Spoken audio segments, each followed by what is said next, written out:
ሰላም ጤና ይስጥልኝ ውድ ተማሪዎች እንዴት ናችሁ? ዘውትር ከሳይንስ ሙዚየም ወደ እናንተ የሚቀርበው ሳይንሳዊ ጥያቄዎችን መሰረት የሚያደርገው የጠቅላላ እውቀት ዝግጅታችን ተጀምሯል። ዛሬም ደግሞ አንድን ሀሳብ ይዘን ወደ እናንተ መጥተናል። ዛሬ እያወራን ቆይታ የምናደርገው ስለ ምድራችን ነው። ምድራችን ምን ያክል ጊዜን አሳለፈች፣ ከባቢ አየሯና ደግሞ በውስጥ ምን ይገኛሉ የሚለውን በጣም በአጭሩ እያወራን ቆይታ እናደርጋለን። እዚህ ሳይንስ ሙዚየም ደግሞ መጥታችሁ እንድትጎበኙ ነፃ ሽልማቶች ወደ እናንተ የምናቀርብበትን ጥያቄ እንጠይቃችሁና በቀጥታ ወደ ውስጥ ገብተን ስለ ምድራችን አንዳንድ ሀሳቦችን አብረን እያወራን ቆይታ እናደርጋለን። የዛሬ ቆይታችን በይበልጥም ስለ ከባቢ አየር ነው። ከባቢ አየሯ በምን ያክል መንገድ እየተለወጠ ነው፣ ምን አዲስ ነገሮች አሉ፣ ያንንስ ለመንከባከብና ለመጠበቅ ደግሞ ምን ማድረግ አለብን የሚለውን እያወራን አብረን ቆይታ እናደርጋለን። የዛሬውን ጥያቄ ልጠይቃችሁና እሱን እየመለሳችሁ እንዲሁም ደግሞ ዛሬ የሚነሳውን ሀሳብ እየሰማችሁ አብረን ቆይታ እናደርጋለን። ጥያቄዎችን ልጠይቃችሁ። የመጀመሪያ ጥያቄያችን የቅኔ ጥያቄ ነው። መልካም ቤት ለመስራት ያለው ተሰናድቶ ማዘን ብቻ ጠፋ ሁሉ ተከማችቶ። መልካም ቤት ለመስራት ያለው ተሰናድቶ ማዘን ብቻ ጠፋ ሁሉ ተከማችቶ ይለናል። የዚህ ቅኔ ህብረ ቃሉ ምንድነው?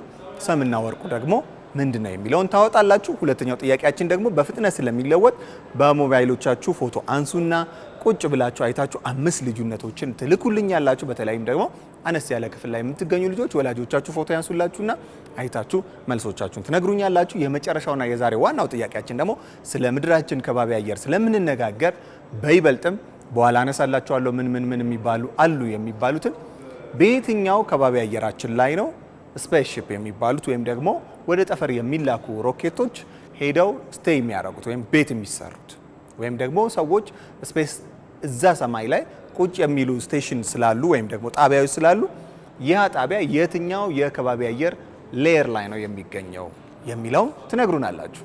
በቀጥታ ወደ ዛሬዎቹ ሀሳብ እንገባለን። የዛሬው ሀሳባችን ስለ ምድራችን ይሆናል። ስለ ምድር ካሁን በፊት ብዙ ጊዜ ነግሬያችሁ አውቃለሁ። እቺ ከጀርባ የምትመለከቷት ምድር አሁን ከምታዩት እጅግ በጣም የተዋበች ከየትኛውም ዩኒቨርስ ፓርት ላይ እስካሁን ህይወት ያለው የተጨበጠ ጉዳይ የሚገኝባት ቤታችን ነች። እቺ ቤታችን እኛም ብቻ ሳይሆን ብዙ ህይወት ያላቸውን ሰብስባ አቅፋ ትገኛለች። ዛሬ ስለሷ እናወራለን። በይበልጥም እየተቆጣጠራት የሚገኘው የሰው ልጅ ምን ማድረግ አለበት የሚለውን። እንደምታውቁት የሰው ልጅ በሩጫ የሚበልጠው ሌላ እንስሳ አለ። በዝላይ የሚበልጠው ሌላ እንስሳ አለ። በጥንካሬ የሚበልጠው ሌላ እንስሳ አለ። በአይን በማየት ጥራት የሚበልጠው ሌላ እንስሳ አለ። በአይኪው ሌቭል በማሰብ ደረጃ የሚበልጠው ሌላ እንስሳ አለ። በጣም በብዙ ነገር ተበልጦ ነገር ግን ካለው ስጦታ አንጻር ምድርን እየተቆጣጠረ ይገኛል። እጅግ በጣም የተለየ ስለሆነ ሲቆጣጠር ግን ለራሱ ከማሰቡ አንጻር ምድርን ከየት ወዴት እየወሰዳት ነው የሚለውን ውስጥ ገብተን የምንመለከት ይሆናል። አብራችሁን ቆዩ። ኑ ተከተሉ። ምድራችን ተለክቶ መጨረሻ በሌለው በዚህ ዩኒቨርስ ላይ በሚልኪ ዌይ ጋላክሲ ውስጥ ትገኛለች። ከዛም ውስጥ ደግሞ ፀሐይን ከሚሽከረከሩ ፕላኔቶች ውስጥ አንዷ ነች። ነገር ግን እስካሁን ድረስ ሳይንስ በፈለገው በሮጠው መንገድ ውስጥ ጨብጦ ሊያገኘው ያልቻለው ብቸኛ ህይወት የሚገኝበት ስፍራ ነች። እዚህም ውስጥ እኛ ሰዎች ደግሞ እንገኛለን። እንደምትመለከቱት ምድራችን ከ4.5 ቢሊዮን ዓመታት በፊት እንደተሰራች በሳይንቲስቶች የሚገመት ሲሆን የሰው ልጅም ደግሞ በዚህ ሂደት ውስጥ ረጅም ጊዜን ባስቆጠረው አትሞስፌሪክ ወይም ደግሞ ለሰዎች በሚመቸው ስፍራ ውስጥ እንዲህ ተደላድሎ ተገኝቷል። ምድራችን ከተጀመረችበት ከ4.5 ቢሊዮን ዓመታት ጀምሮ ባሳለፈችው ውጣ ውረድ ውስጥ እያንዳንዱ ጊዜ ህይወት ላለው አካል ተመቺ የሚሆነውን ከባቢ አየር እየገነባች ትገኛለች። አሁን የምንመለከታት ይህች ምድር ለሰዎች የሚሆነውን ኦክሲጅን በይበልጥ በመያዝ ማንኛውም ህይወት ያለው አካል ኃይልን ወይም ጉልበትን ሊያመነጭበት የሚችለውን ይህን ኦክሲጅን በተገቢው መጠን ይዛ ትገኛለች። ዛሬም ስለ እነዚህ ከባቢ አየሮች እያወራን አብረን ቆይታ እናደርጋለን። ምድራችን ከ4.5 ቢሊዮን እስከ 2.5 ቢሊዮን ዓመታት በዚህ ሁሉ ቆይታ ውስጥ ለሰው ልጆችና ህይወት ላላቸው ማንኛውም አካላት የሚሆንን ከባቢ አየር እየሰራች ትገኛለች።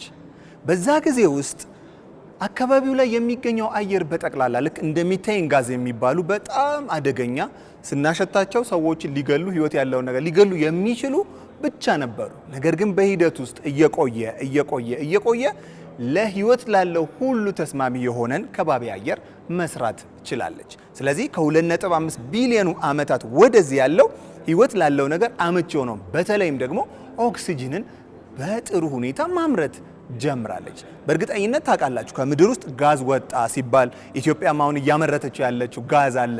ሚቴን ጋዝ ይባላል፣ ቡቴን ጋዝ ይባላል፣ የተለያዩ ስሞች አሉት። እሱ ሌላ ጊዜ ትማሩታላችሁ። ግን እነዛ ከባባድ ጋዞች ሰው ልጅ ለመተንፈስ የማይችለውን ያ ጋዝ ያኔ ከባቢ አየር ላይ የሆነውን እያመቀች ወደ ታች እያደረገችው ውስጥ አምቃው ትገኛለች። ከዛ አውጥተን ነው እኛ ለኃይልነት የምንጠቀመው። አሁን ደግሞ ኦክሲጅንን በከባቢ አየር ላይ አግኝተን ያንን ኦክሲጅን ለሌሎች እንድንጠቀምበት ያደረገችበት እና ተስማሚን ቦታ የፈጠረችበት ጊዜ ላይ ነን ያለ ነው። የሰው ልጅ ግን ምን እየሰራ ነው? እስቲ መጀመሪያ ይህ ምድር በውስጡ ምን አለ የሚለውን እናይና እንደገና ደግሞ በከባቢ አየር ላይ በአትሞስፌር ላይ ምን አይነት ሌየሮች አሉት፣ ስንት ደግሞ በኪሎ ሜትር ይራራቃል የሚለውን እያየን አብረን ቆይታ እናደርጋለን። የመጀመሪያው ፊት ለፊት ላይ የምንመለከተው ይህ ክረስት ይባላል። ክረስት ማለት የመጀመሪያው ሰርፌስ የምናርሰው ድንጋይ የምናገኝበት የምንቆፍረው ከዛ ደግሞ የበቀለውን የምንጠቀመው ነው። ይህ ክረስት በቁጥር ደረጃ ከ5 እስከ 50 ኪሎ ሜትር ወደ ውስጥ ጥልቀትን ይዞ እናገኘዋለን። ስለዚህ ያ ተደላድሎ ሰዎች በደንብ ሊጠቀሙት የሚችሉት ነው። እኛም በፎቅ ደረጃ የሰራ ነው 1 ኪሎ ሜትር ነው። እሱ ግን ከ5 እስከ 50 ኪሎ ሜትር ጠንካራው ወለል ሆኖ የምናገኘው ነው። ያ ክረስት እንለዋለን። በሁለተኝነት ደረጃ ከዚህ ክረስት በውስጥ ደግሞ የምናገኘው በይበልጥም ቮልካኒክ የሆኑ የመሬት መንቀጥቀጦች የሚከሰቱበት ትንሽ ደግሞ ከጠንካራውን ካልነው ከክረስት ላላ ያለ የመሬት ቅርጽ የምናገኘው ደግሞ ማንትል የሚባለው ላይ ነው። ይሄ ማንትል ደግሞ ከ50 ኪሎ ሜትር እስከ 2900 ኪሎ ሜትር ወደ ውስጥ ጥልቅ ሆኖ እናገኘዋለን። እነዚህ ጋዝ የምንላቸው ወይም ደግሞ ለኃይልነት የምንጠቀማቸው ነገሮች ቅድም ካልኳችሁ ከአትሞስፌሪክ ኤሪያ ላይ ከሚገኘው እንዲሁም ደግሞ ከቅጠሎች ከምኖች ከተለያየ ነገር ላይ የሚመጣውን ወደ ስር እያስገባች ለነዳጅነት ሆኖ ልንጠቀመው የምንችለውን ነገር የምናገኘው ክረስት ያልኳችሁ የመጀመሪያው እስከ 50 ኪሎ ሜትር ድረስ ባለው ላይ ነው። ቀጥሎ ግን ያለው ፈሳሽም ስለሆነ ቮልካኖም ነገሮች ስለሚኖሩት ማግማ ሲባል ላርቫ ሲባል የተለያየ ነገር ሰምታችሁ ታውቃላችሁ በትምህርት ቤት። እነዛ በውስጠኛው ወይም በመካከለኛው የመሬት ክፍል ውስጥ ተቀምጦ ደግሞ የምናገኘው ነው። በይበልጥም የሰው ልጅ ወደ ታች ለመበከል አቅም አልኖረውም ወይም አልቻለም። በኋላ ወደ ላይ ያሉትን ደግሞ እንዴት እየበከለ ነው የሚለውን ስለምንመለከት በሶስተኝነት ደረጃ የምናገኘው አውተር ኮር ነው። በይበልጥም ለሶስት ሲከፍሉት ክረስት ማንትልና ኮር ይሉታል። ይሄ ኮር ፓርቱ ደግሞ በሁለት ተከፍሎ ኢነር እና አውተር ኮር ተብሎ ይጠራል። ይህ በሶስተኝነት ደረጃ ለአሁን ኮርን ለሁለት ከፍለ ነው ስለሆነ እያየን ያለ ነው የምናገኘው ከ5100 ኪሎ ሜትር ጥልቀት ከገባን በኋላ ነው። በይበልጥም ማግኔቲክ ፊልዶች የሚገኙበት ሜታሊክ የሆኑ ካራክተሮች የሚገኙበት የመሬትም ማግኔቲክ ፊልድ ደግሞ ከዛ እየመነጨ እንደሚገኝ ምክንያቱም እያንዳንዱ ሶሊድ ነገር ወይም ደግሞ መሬትም ፀሐይም ሌሎችም ፕላኔቶች ማግኔቲክ ፊልድ እንዳላቸው ታውቃላችሁ። ኖርዝ ፖል ሳውዝ ፖል ሲባል ታውቃላችሁ አይደለ? ዋልታዎቹ ሲጠሩ እነዛ የራሳቸው የሆነ ማግኔቲክ ፊልድ ያላቸው ትልልቅ ባህሮችን ውቅያኖሶችን ስንጓዝ አቅጣጫዎችን በመሬት በራሷ ባላት ተፈጥሯዊ በሆነው ማግኔቲክ ፊልድ አማካኝነት ነው አቅጣጫን ይሄ ሰሜን ዋልታ ነው፣ ይሄ ደቡብ ዋልታ ነው እያልን ወደ አንድ ስፍራ የምንጓዘው። ያ ፊልድ የሚመጣው ከመሬት ውስጠኛው ክፍል ከሆነው ኢነር ኮር ውስጥ ነው። ሁለቱ ኮር ስላለው ኢነርና አውተር ኮር ስላለው አውተር ኮር ነው። ሁለቱ ግን ኮር ተብለው ሴንተር አይደል? ኮር ማለት በራሱ እዛ ውስጥ የምናገኘው አንድ ክፍል ነው። ከዛ በመቀጠል ደግሞ የምናገኘው ኢነር ኮር ነው። ይህ ደግሞ ወደ 6370 ኪሎ ሜትር ጥልቀት ላይ ወደ ውስጥ ተገብቶ የሚገኝበት ነው። ያ ደግሞ እጅግ በጣም ከባባድ ፕሬዠር ያለበት ሊኪድ በጣም ከፍተኛ ሙቀት የሚገኝበት ነው። ስለዚህ ሳጠቃልላላችሁ ምድር ሶስት ውስጣዊ አካል አለው፣ ክረስት፣ ማንትልና ኮር። ይሄ ኮር ለሁለት ይከፈላል፣ ኢነር እና አውተር ኮር ይባላል። ማግኔቲክ ፊልድ የሚገኝበት እንዲሁም ፕሬዠር ያለው ሶስተኛው ላይ ነው። መካከለኛው ደግሞ መሬት መንቀጥቀጥ የሚመጣው መሀለኛው ይሄ ሊኪድ ፓርቲ የሆነው ሲንቀሳቀስ ነው፣ ሰሚ ሊኪድ ስለሆነ ማለት ነው። ክረስት ደግሞ የምናርሰው የምንሄድበት ይሄ የምንጎበኘው ተራራውም ውሃውም መሬቱም ጠቅላላ ያለበት ነው። ስለዚህ እስካሁን የሰው ልጅ ወደ ውስጥ ጠልቆ ረጅም የሆነ ኪሎ ሜትር ተመራምሮ ውስጡ ምን አለ የሚለውን እስካሁን ድረስ ያላወቀው ብዙ ክፍል አለ። ወደ ውጭ ግን እስከ ጨረቃም እስከ ማርስም ድረስ ያጠናቸው ክፍሎች አሉ።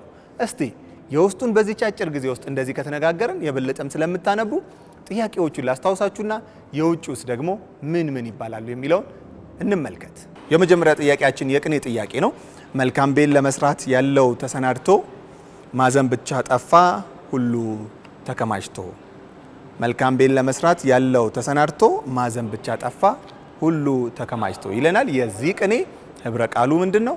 ሰምና ወርቁ ደግሞ ምንድነው የሚለውን ታወጣላችሁ። ሁለተኛው ጥያቄያችን ደግሞ በፍጥነት ስለሚለወጥ በሞባይሎቻችሁ ፎቶ አንሱና ቁጭ ብላችሁ አይታችሁ 5 ልዩነቶችን ትልኩልኛላችሁ። በተለይም ደግሞ አነስ ያለ ክፍል ላይ የምትገኙ ልጆች ወላጆቻችሁ ፎቶ ያንሱላችሁና አይታችሁ መልሶቻችሁን ትነግሩኛላችሁ። የመጨረሻውና የዛሬ ዋናው ጥያቄያችን ደግሞ ስለ ምድራችን ከባቢ አየር ስለምንነጋገር በይበልጥም በኋላ አነሳላችኋለሁ ምን የሚባሉ አሉ የሚባሉትን በየትኛው ከባቢ አየራችን ላይ ነው ስፔስሺፕ የሚባሉት ወይም ደግሞ ወደ ጠፈር የሚላኩ ሮኬቶች ሄደው ስቴይ የሚያደርጉት ወይም ቤት የሚሰሩት ወይም ደግሞ ሰዎች ስፔስ እዛ ሰማይ ላይ ቁጭ የሚሉ ስቴሽን ስላሉ ወይም ደግሞ ጣቢያዎች ስላሉ ያ ጣቢያ የትኛው የከባቢ አየር ሌየር ላይ ነው የሚገኘው የሚለውን ትነግሩናላችሁ።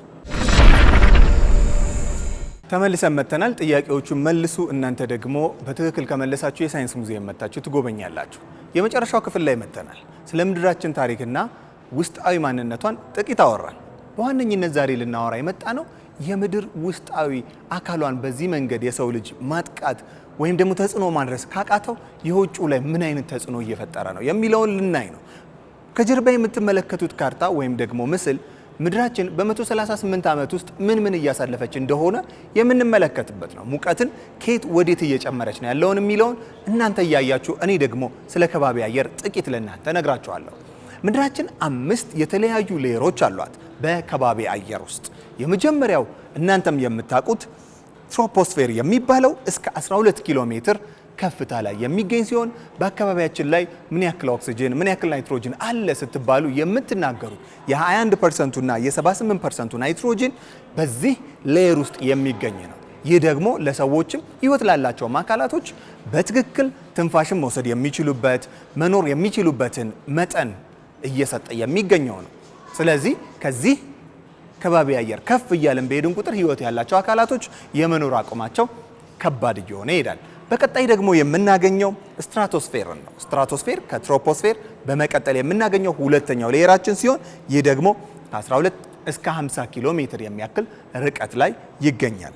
በዚህ ውስጥ ደግሞ ኦዞን ሌየር የሚባለው ኦክሲጅንን ታውቃላችሁ። ኦክሲጅን ኦ2 እና ኦ3 በኦ3 ወይም 3 ኤሌመንት ኦፍ ኦክሲጅን በጋራ ሌየር ሰርተው የምናገኝበት ነው። በዚህ ውስጥ ሁላችሁም እንደምታውቁት ከፀሐይ የሚመጡት ጨረሮች እጅግ በጣም ብዙና ከባባድ ሆነው ሳለ ወደ ምድራችን ወዚህ ትሮፖስፌር ብለን ህይወት ያለው አካል የሚገኝበት ቦታ ላይ አልፈው የሚመጡት ግን ይህን ሁለተኛውን ሌየር ማለፍ ሲችሉ ብቻ ነው። ይሄ ደግሞ በኦዞን አማካኝነት ብዙ ከባቢ አየርን አልፈው የመጡ የጨረር አይነቶች በኦዞን ሌየር ምክንያት ወይም ትሮፖስፌር ላይ እየተመለሱ ወደ ላይ እንዲመለሱ ይደረጋል። ስትራቶስፌር በዋነኝነት ስራው ዩቪ ሌየሮች ጨረሮች ወይም አልትራቫዮሌት የሚባሉ ጨረሮች ወደ ከባቢ አየር ገብተው ወደ ታችኛው ህይወት ያላቸው ነገሮች እንዳያጠቁ የሚደረግበት ዋነኛው ክፍል ሆኖ እናገኘዋለን። ስለዚህ ትሮፖስፌር ስትራቶስፌርን ካለፈን በኋላ የሶስተኛው ሌየራችን ደግሞ ሜዞስፌር ሆኖ አይተነዋል። ይህ ሜዞስፌር ማለት ሜዞ ማለት ሚድል ወይም የመሃለኛው ሲሆን ሁለቱን ሌየር ካለፍን በኋላ ከ50 እስከ 85 ኪሎ ሜትር የሚያክል ርቀት ላይ የምናገኘው ነው። በዚህ ላይስ ምን ደግሞ ለየት ያለ ነገር እናገኛለን? በዋነኝነት ምድራችን በዩኒቨርስ ላይ ከመገኘቷ አንጻር ብዙ ተወርዋሪ ኮከቦች፣ ድንጋዮች ተወርዋሪ ኮከብ ማለት ድንጋዮች ማለት ነው። እነሱ ምድራችንን እንዳያጠቁ ተሰባብረው የሚቀሩበት ሌየር ደግሞ እሱ ነው።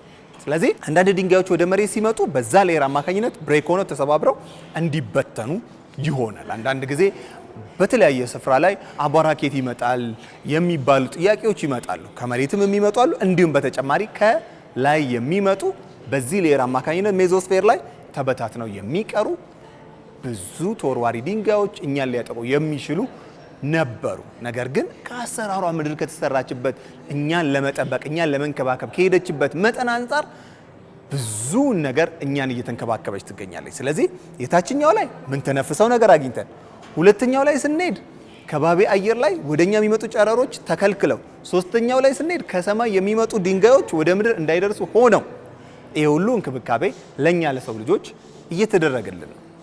እኛስ ምን እያደረግን ነው? ከባቢ አየር እንዴት እየራበሽን ነው? እንመለሳለን።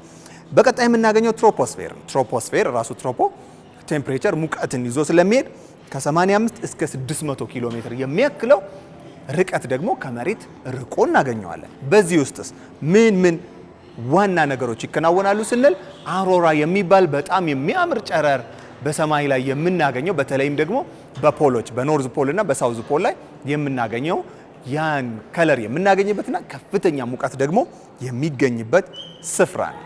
የመጨረሻውስ ኤግዞስፌር ይባላል። ኤግዞስፌር ደግሞ ከ600 ኪሎ ሜትር በላይ የሚገኝ ሲሆን ከመሬት የመጨረሻው ሌየር ሆኖ አይተነዋል። የዛሬውም ዋናው ጥያቄ ለእናንተ የተጠየቀው ምንድነው? ከነዚህ ከአምስቱ ሌየሮች ስቴሽን የስፔስ ስቴሽን የትኛው ሌየር ላይ ይገኛል? ሰዎች የመጨረሻ ሄደው ጥናት የሚያደርጉበት ምድርን የሚያጠኑበት የት ይገኛል የሚለውን እናንተ ትነግሩናላችሁ። እነዚህ አምስቱም ሌየሮች ለኛ ሲንከባከቡን ሳለ ነገር ግን የኦዞን መሸንቆር ሲባል ሰምታችሁ ታውቃላችሁ። በተለያዩ እኛ በምናመርታቸው ሰዎች በሚሰሩት በካይ ጋዞች አማካኝነት ያ ኦዞን እየላላ ሲሄድ ከሰማይ የሚመጣው ከፀሐይ አማካኝነት የሚመጡ ጨረሮች በቀላሉ ሁለተኛውን ሌየራችንን አልፈው የሰው ልጆች መጉዳት የጀመሩበት ጊዜ ላይ እንገኛለን።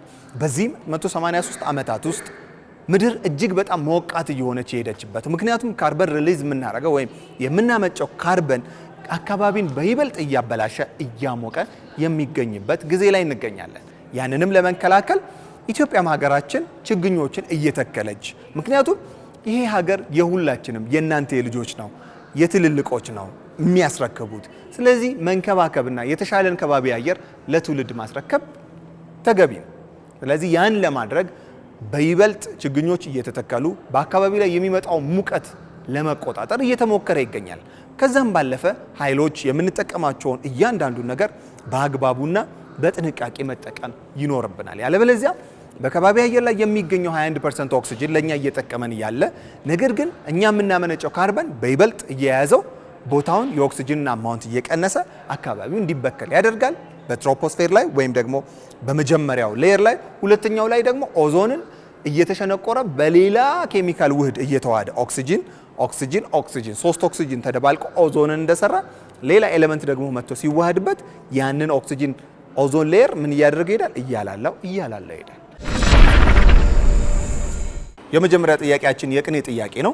መልካም ቤት ለመስራት ያለው ተሰናድቶ ማዘን ብቻ ጠፋ ሁሉ ተከማችቶ።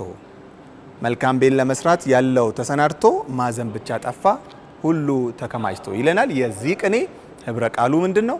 ሰምና ወርቁ ደግሞ ምንድነው የሚለውን ታወጣላችሁ። ሁለተኛው ጥያቄያችን ደግሞ በፍጥነት ስለሚለወጥ በሞባይሎቻችሁ ፎቶ አንሱና ቁጭ ብላችሁ አይታችሁ 5 ልዩነቶችን ትልኩልኛላችሁ። በተለይም ደግሞ አነስ ያለ ክፍል ላይ የምትገኙ ልጆች ወላጆቻችሁ ፎቶ ያንሱላችሁና አይታችሁ መልሶቻችሁን ትነግሩኛላችሁ። የመጨረሻውና የዛሬ ዋናው ጥያቄያችን ደግሞ ስለ ምድራችን ከባቢ አየር ስለምንነጋገር በይበልጥም በኋላ አነሳላችኋለሁ ምን የሚባሉ አሉ የሚባሉትን በየትኛው ከባቢ አየራችን ላይ ነው ስፔስሺፕ የሚባሉት ወይም ደግሞ ወደ ጠፈር የሚላኩ ሮኬቶች ሄደው ስቴይ የሚያደርጉት ወይም ቤት የሚሰሩት ወይም ደግሞ ሰዎች ስፔስ እዛ ሰማይ ላይ ቁጭ የሚሉ ስቴሽን ስላሉ ወይም ደግሞ ጣቢያዎች ስላሉ ያ ጣቢያ የትኛው የከባቢ አየር ሌየር ላይ ነው የሚገኘው የሚለው ትነግሩናላችሁ። ጥያቄዎችን አስታውሰን ተመለስን። የመጨረሻ መጠቅለያውን ልንገራችሁ።